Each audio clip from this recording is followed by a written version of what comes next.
Ako te često bole lopatice, trapez i prednji deo vrata, odslušaj ovaj video do kraja. Bol u predelu lopatice često se pogrešno pripisuje mišiću, lošem spavanju ili ukočenosti.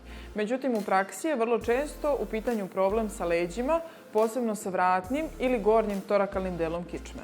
Kada dođe do poremećaja u kičmi, poput protruzije diska ili diskus hernije, nervi koji izlaze iz kičmenog stuba mogu da prenose bol u lopaticu, rame ili ruku.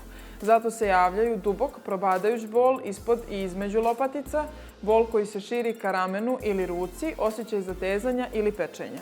Ako bol u lopatici traje ili se stalno vraća, to nije nešto što treba ignorisati. U Spinalnom centru Fizionove specijalizovani smo za oboljenje i degenerativne promene na kičmenom stubu.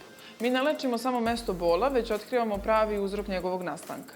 Na pregledu prvo utvrđujemo da li bol dolazi iz kičme, a zatim pravimo individualni protokol lečenja. Pregled podrazumeva detaljnu dijagnostiku, nakon čega vas očekuje tim od 30 fizioterapeuta i preko 60 inovativnih protokola lečenja i nadzor doktora fizikalne medicine i rehabilitacije. Zakažite pregled i otkrite zašto vas lopatica zaista boli.